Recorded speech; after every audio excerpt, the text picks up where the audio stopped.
तथागत भगवान गौतम बुद्ध जी के चरणों में श्रद्धा का सुमन अर्पित करते हुए आधुनिक काल भारत इतिहास के महान सामाजिक क्रांतिकारी महापुरुष, आधुनिक लिटिल बुद्ध, करोड़ों करोड़ों दलितों के मसीहा, भारतीय संविधान के शिल्पकार, आधुनिक राष्ट्र निर्माता, पीड़ित मानवता का मसीहा, विश्व का ज्ञान देव, symbol of knowledge and champion of social justice, Bharat Ratna Bodhisattva बाबा साहब डॉक्टर B.R. अम्बेडकर जी के चरणों में श्रद्धा का सुमन अर्पित करते हुए साथ ही साथ मध्यकालीन भारत इतिहास के महान सामाजिक परिवर्तन के योद्धा, जननायक युग पुरुष, वाम सेठ, DS4, BPF, BSP व बहुजन समाज पार्टी के संस्थापक मानवर श्री कांशीराम साहब जी के चरणों में श्रद्धा का सुमन अर्पित करते हुए बहुजन समाज में जन्मे तमाम वीरांगनाएं, वीर योद्धा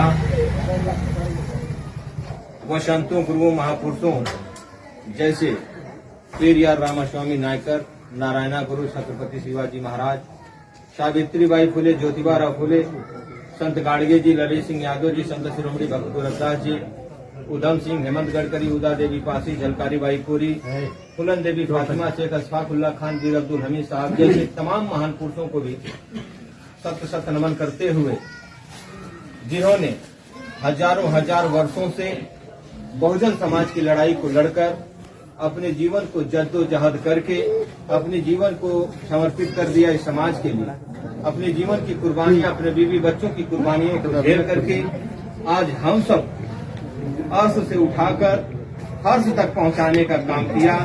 इन महापुरुषों ने, हम इन महापुरुषों को सत सत समर्पित करते हुए अपने जीवन को मैं इनके श्रद्धांजलि को समर्पित करता हूं।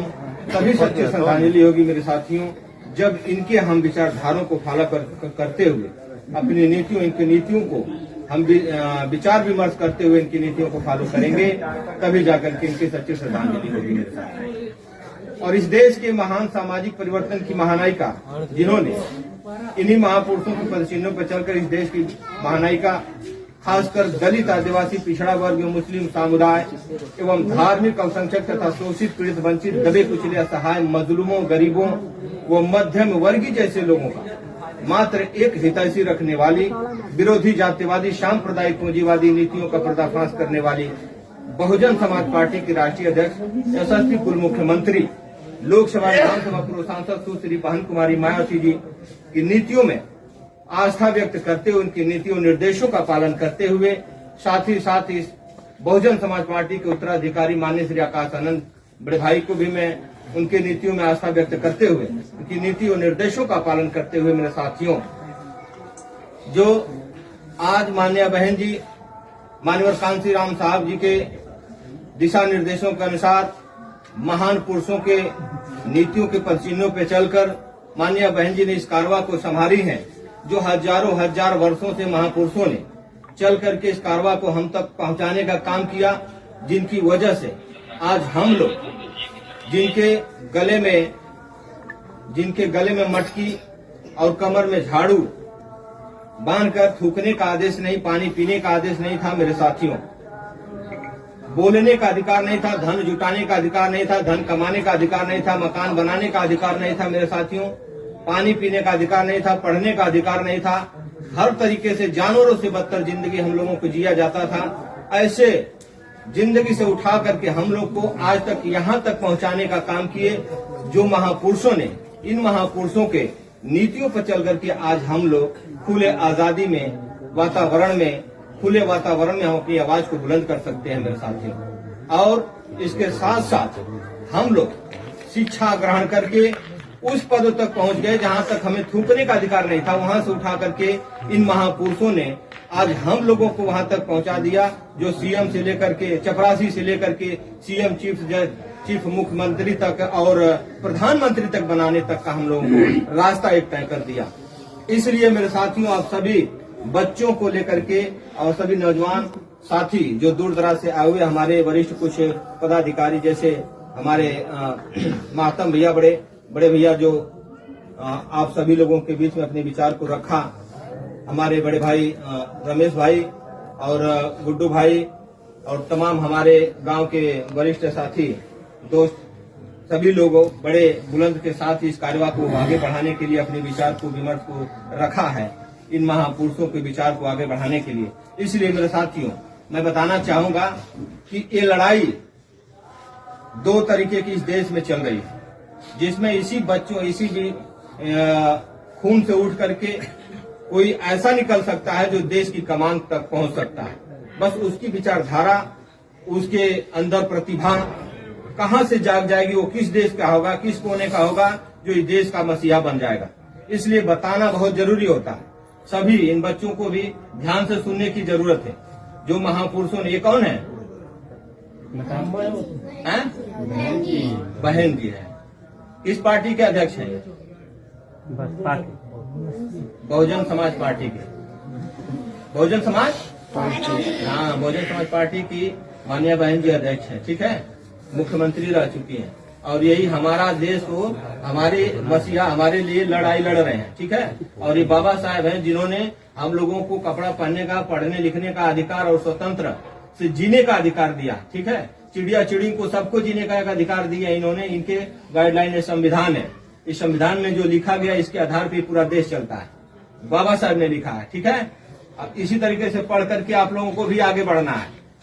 और पढ़ाई विशेष चीज है। जो पढ़ेगा नहीं वो गर्रा माटी करेगा या फिर भीख मांगेगा, चोर चार बन जाएगा, जेल में चला जाएगा। इसलिए पढ़ाई विशेष जरूरी है। ठीक है, सबको पढ़ना बहुत जरूरी है।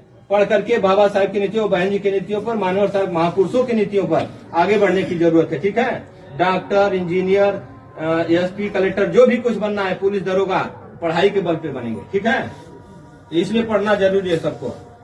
इसलिए मेरे साथियों, विचारों को बदलने की जरूरत है मेरे साथियों, क्योंकि विचार बदलते हैं तो सोचने का तरीका बदल जाता है, और जब सोचने का तरीका बदल जाता है तो हमारी मानसिकताएं बदल जाती है, और जब हमारी मानसिकताएं बदल जाती है तो हमारे तर्क बदल जाते हैं, और जब हमारे तर्क बदल जाते हैं तो हम सवाल और जवाब करना शुरू कर देते हैं, और जब हम सवाल और जवाब करना शुरू कर देते हैं तो हमारे बीच चर्चा शुरू हो जाती है। जब आप सवाल जवाब शुरू करेंगे तो आपके बीच चर्चा शुरू हो जाती है, और जब चर्चा शुरू हो जाती है तब हमें सही और गलत का ज्ञान हो जाता है, क्योंकि हम अच्छा कर रहे हैं फील्ड में कि गलत कर रहे हैं।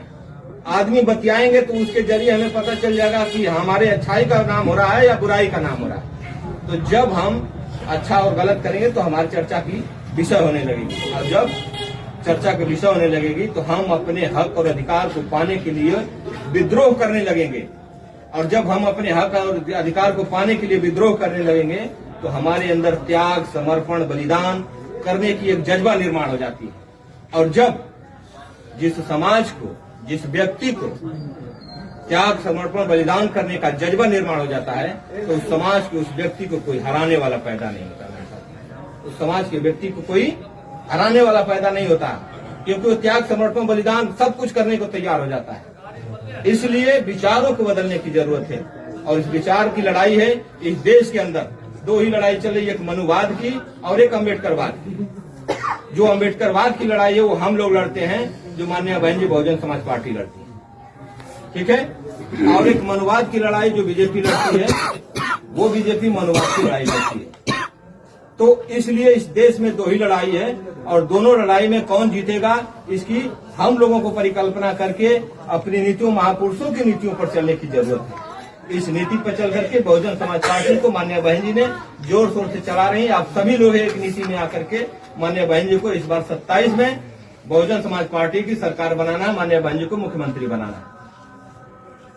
ठीक है, डॉक्टर बाबा साहब अम्बेडकर जी ने बोला था पार्लियामेंट के अंदर कि संविधान कितना हो अच्छा क्यों न हो, वो अंततः काल बुरा साबित हो जाएगा यदि उसे चलाने वाले लोग बुरे होंगे। और संविधान कितना हो अच्छा क्यों ना हो, बुरा क्यों ना हो, यदि उसे चलाने वाले लोग अच्छे होंगे तो बुरा ही संविधान अच्छा हो जाएगा। इसलिए बुरे लोग के हाथ में संविधान है। डॉक्टर बाबा साहब ने अम्बेडकर ऐसे अंगुली दिखाए हुए हैं, तो अंगुली किस लिए दिखाते हैं? क्योंकि केंद्र की सत्ता को काबिज करना है, दिल्ली की सत्ता को, यानी प्रधानमंत्री वाली पद को, कुर्सी को पाना जरूरी है। अगर उसको नहीं पाएंगे तो पूरे देश का संविधान, पूरे देश की चाबी आपके हाथ में नहीं आ पाएगी। इसलिए मनमाना अपने जीवन का, अपने लोगों का अधिकार नहीं दिला पाएंगे। इसलिए उस सत्य पर पहुंचना जरूरी है।